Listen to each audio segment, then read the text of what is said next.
Welcome to an introductory training on the New York State Workers' Compensation System. This training is designed to give you a high-level overview of what workers' compensation is, the role of the New York State Workers' Compensation Board, the role that medical providers play in the New York State Workers' Compensation System, and how medical providers can become board-authorized medical providers. So let's start with an overview of workers' compensation. Workers' compensation provides benefits to workers who have been injured or become ill as a direct result of their job. Workers' comp has existed since some of the earliest written laws in human history.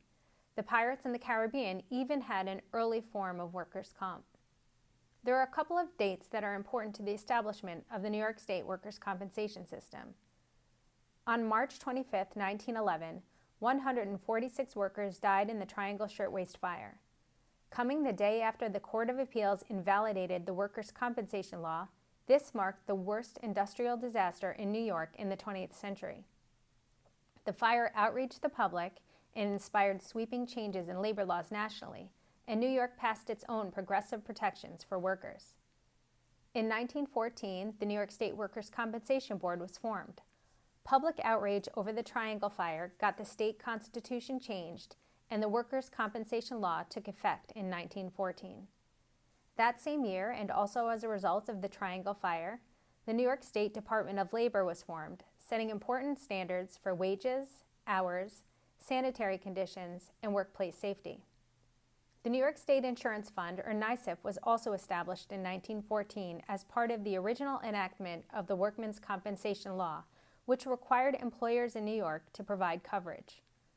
Under the law, employers could insure through private carriers, by self-insuring, or by obtaining coverage from the New York State Insurance Fund. NYSIF is the largest provider of workers' compensation in New York. However, it competes with all private carriers in the state as well. It's important to note that the Workers' Compensation Board is separate from NYSIF. As an insurance carrier, NYSIF pays insurance claims, while the board oversees the system. So what is workers' compensation? Workers' compensation is a no-fault insurance system that provides coverage for on-the-job accidents, injuries, and illnesses, including occupational diseases. Cost of medical care for workers who are injured or become ill as a direct result of their job, wage replacement, and protection for both employers and their employees. Employers are required to provide workers' compensation coverage for their employees. Employers pay for this insurance and cannot require employees to contribute to the cost of coverage. So who's eligible for workers' compensation? Injured workers are entitled to workers' compensation. Insurers must report incidents to the board. Workers can also file a claim, but it's not mandatory. Workers have 2 years to file claims, with the exception of claims related to the World Trade Center. A claim is paid if the employer or insurance carrier agrees that the injury or illness is work-related. If the employer or insurance carrier disputes the claim, no cash benefits are paid until the workers' compensation law judge decides who is right. So who needs workers' compensation insurance? All for-profit businesses who have employees or workers that the Workers' Compensation Board considers employees are required to have workers' compensation coverage. These workers can include day laborers, leased and borrowed staff, volunteers, part-time workers, family members, and many subcontractors. Most nonprofit organizations also need to provide workers' compensation coverage. Employers with domestic workers and home health care aides who live in their residence or are employed 40 hours per week also need to provide workers' compensation coverage. If an employer has live-in help, the hours spent sleeping count toward the 40. Now let's discuss the role of the New York State Workers' Compensation Board. The board is not an insurer or payer of claims, but plays an important role in the system. The board administers and oversees the workers' compensation system in New York, ensures that employers carry the mandatory insurance, receives copies of all claim documents, and conducts hearings before a law judge as needed. Medical providers also play an important role in the New York State Workers' Compensation System. Medical providers must be authorized by the Workers' Compensation Board and are responsible for administering necessary medical care to claimants and documenting the treatment rendered. More details and training related to specific types of medical providers is available on the board's website. Authorized providers, current state. Today, only physicians, chiropractors, podiatrists, and psychologists can obtain authorization to treat injured workers. As part of Governor Cuomo's 2019-2020 budget, a new law was passed expanding the types of medical providers who can be authorized to treat injured workers in New York State.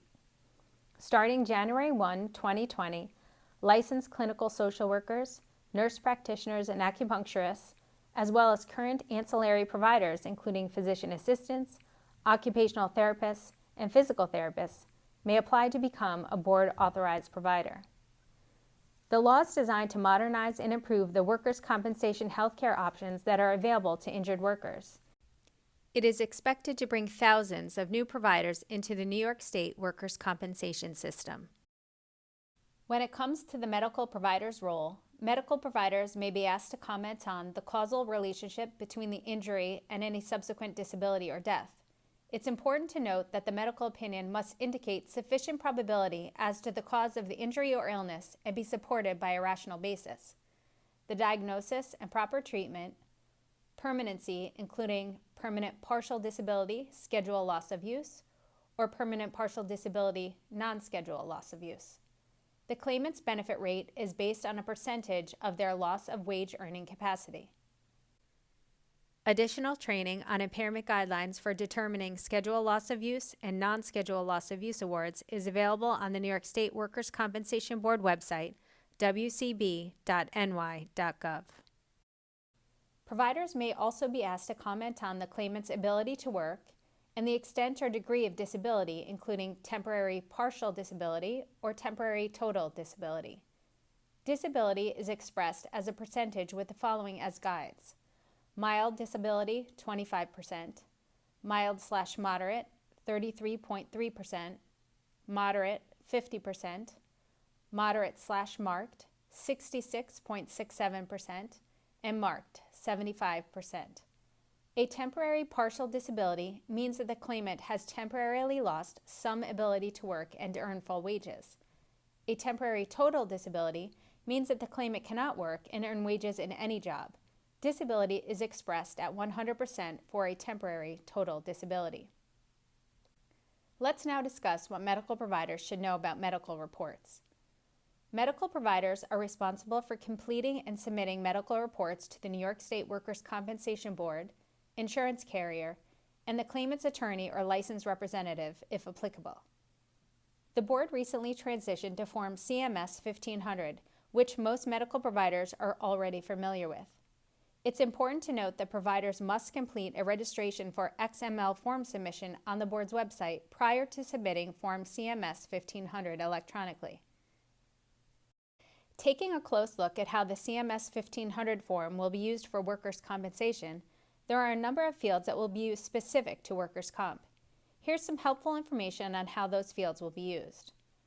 Item 0. Enter the carrier W number if known, along with payer name and address. Items 4, 7, and 11. For workers' compensation, the insured is the employer, so enter the employer's name, address, and insurance policy number. Item 11B. Enter the workers' compensation claim number assigned by the claims administrator, if known. Item 17. Required when referring provider, ordering provider, or supervising physician is associated with the bill. The priority order is supervising physician, referring provider, ordering provider. Item 17. Enter the provider name. Item 19. Enter the Workers' Compensation Board or WCB authorization number of the rendering provider if authorized. If item 17 is the supervising physician, enter the physician's WCB authorization number. Enter the WCB rating code of the rendering provider if authorized. If item 17 is the supervising physician, enter the physician's WCB rating code. Use only one WCB rating code that is relevant for the medical procedure or procedures shown in item 24. If necessary, use separate CMS 1500 forms for other WCB rating codes and other relevant procedures. Indicate if the report type is an initial report or a progress report. Item 31. name of rendering provider or supervising physician. Additional technical detail, including field requirements, can be found on the board's website in the CMS 1500 field matrix. Also, refer to the NUCC Reference Instruction Manual, July 2019 version. Medical reports, rules of the road. All CMS 1500 submissions require a medical narrative and/or attachment. Depending on the type of report, the narrative may require rendering provider's name or referring provider's name, work status or work status reevaluation, temporary impairment or temporary impairment reevaluation, doctor's opinion based on the examination or causation, history of the injury or illness, objective findings or clinical evaluation, diagnosis or diagnoses and assessment, and a plan of care or recommendations.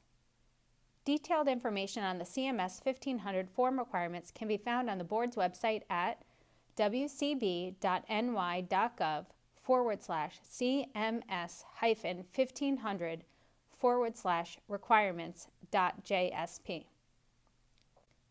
Submitting medical reports.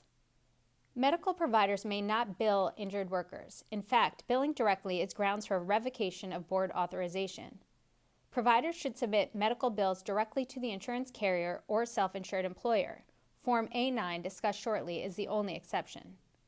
Providers can search for an employer's workers' compensation insurance carrier on the board's website by going to wcb.ny.gov and clicking on Healthcare Providers, then looking for an employer's insurance carrier, and then Employer Coverage Search.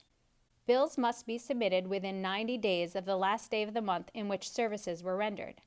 Hospitals must submit bills within 120 days of the last day of the month in which services were rendered. Providers may request that injured workers sign Form A9, notice that you may be responsible for medical costs in the event of failure to prosecute or if the compensation claim is disallowed.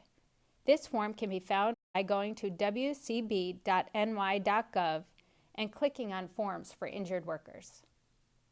Reports submitted to the Workers' Compensation Board are evidence in the workers' compensation case. Testimony and depositions. Another role that medical providers may play in the workers' compensation system is providing testimony and depositions. The following providers may be called upon to testify or be deposed: physicians, chiropractors, podiatrists, psychologists, nurse practitioners, and licensed clinical social workers. So how are providers paid? Board-authorized medical providers are reimbursed for services according to medical fee schedules, which are available for purchase via Optum Insight. There are fee schedules for each provider type and service type. Authorized providers, stress claims. The New York State Workers' Compensation Board is looking forward to providing more robust treatment options for workers who are injured or become ill on the job. There are some important points for new providers, such as licensed clinical social workers and psychiatric nurse practitioners, to keep in mind once they're authorized and able to treat injured workers. When addressing work-related mental stress claims, the claimant or injured worker would need to present medical evidence showing his or her stress experienced was greater than that which other similarly situated workers experience in the normal work environment. The exception to this is first responders, police officers, firefighters, EMTs, paramedics, certified emergency medical providers, emergency dispatchers, and those with similar titles, who encounter extraordinary stress in a work-related emergency. Additionally, the mental stress is not eligible for workers' compensation benefits if it's a direct consequence of a lawful personnel decision involving a disciplinary action, work evaluation, job transfer, or termination taken in good faith by the employer. Consequential psychological injuries. Some workers may experience consequential psychological injuries, such as depression or post-traumatic stress disorder, as a result of their initial injury or illness. The medical report would need to show that the psychological injury was a direct and natural consequence of the initial physical injury. For example, a claimant injures his back at work and is out of work for several months due to the back injury. The claimant then becomes depressed as a direct result of his back injury and inability to work or perform activities of daily living. Let's take a look at the authorization process for new medical providers. Medical providers will be able to apply for authorization online via the medical portal on the board's website. As part of the authorization process, providers must sign up to request access to the medical portal and receive user credentials, complete all required training prior to applying for board authorization, and complete the authorization application in one sitting. Providers should have the following information compiled prior to beginning an authorization application: first, middle, and last name, date of birth, mailing address, practice address or addresses, New York State license number or numbers, authorized and registered supervising physician's authorization name and license number if applicable, individual national provider identifier or NPI number, email address, a list of languages that the practice can accommodate, a URL for the practice website, a copy of board certifications if applicable, for example, through the American Board of Medical Specialties, the American Osteopathic Association, or the National Certification Commission for Acupuncture and Oriental Medicine. Disciplinary information, Workers' Compensation Board previous authorization number if applicable, and a CV or resume. It's important to note that a provider may not treat any workers' compensation claimants unless and until the provider's application has been approved and the provider is authorized by the board. It's important to note that physician applicants must also simultaneously submit an authorization application to the medical society of the county in which the physician's primary office is located, or to the county medical society designated by such county society, or to the New York State Osteopathic Medical Association if they are an osteopathic physician. The Workers' Compensation Board will then consider the recommendation of the county medical society or association in approving the authorization. Thank you for viewing this overview training on the New York State Workers' Compensation System. For more information on the medical provider authorization process, please visit the board's website at wcb.ny.gov, where you'll also find detailed information, forms, and other resources related to New York State workers' compensation. To stay informed on board news, trainings, and other updates, you can subscribe to receive email notifications at wcb.ny.gov/notify.